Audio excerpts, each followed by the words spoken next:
A highly desirable private residence in an area of outstanding natural property devices. The news of Dame Patricia Routledge's passing reopened a story many people thought they already understood.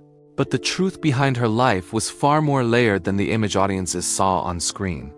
Loved by millions for her unforgettable role as Hyacinth Bucket, Patricia Routledge became a symbol of British comedy around the world, yet she spent most of her life carefully guarding her private world.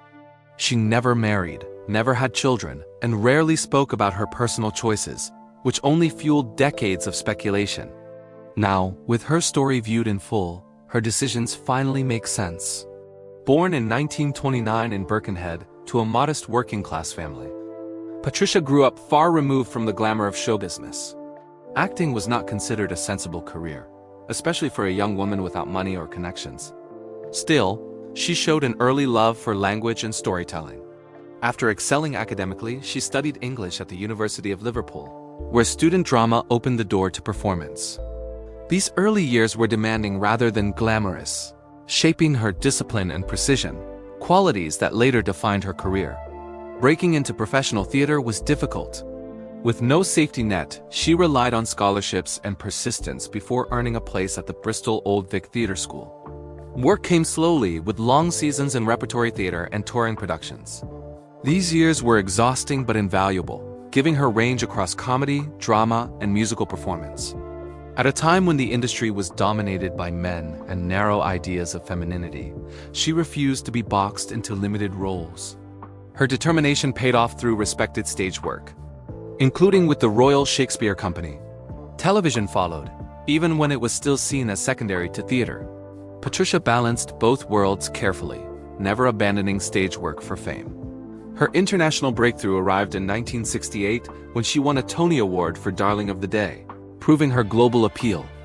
Still, it was not until the 1990s that she became a household name through Keeping Up appearances. The role brought immense fame, but also the risk of being defined by a single character. Behind her polished public image, Patricia endured deep personal loss. Her mother died early in her career, followed by her father and later her brother, who had been a source of guidance and support. These losses shaped her emotional independence and her instinct to keep personal pain private.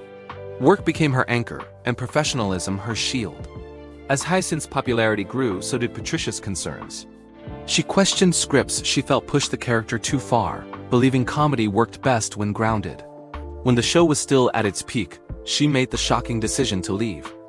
There was no scandal or fallout, only a deliberate choice to protect her career and avoid repetition. Though it cost her mainstream visibility, she never wavered. Her personal life raised even more curiosity. Patricia openly acknowledged she never married, explaining simply that her commitment to acting was total. Independence mattered to her, especially in an era when marriage often meant compromise. She expressed no regrets, finding fulfillment in her work and charitable causes rather than public validation. In her later years, rumors painted her as isolated or lonely, but those closest to her said otherwise.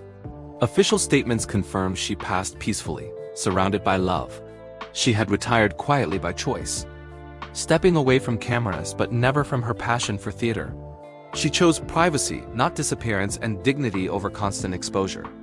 Dame Patricia Routledge lived on her own terms from beginning to end, leaving behind a legacy built on discipline, talent, and quiet strength. If you enjoyed this story and want more deep dives into legendary lives, subscribe to Hollywood Bulletin and press the bell icon so you never miss an update.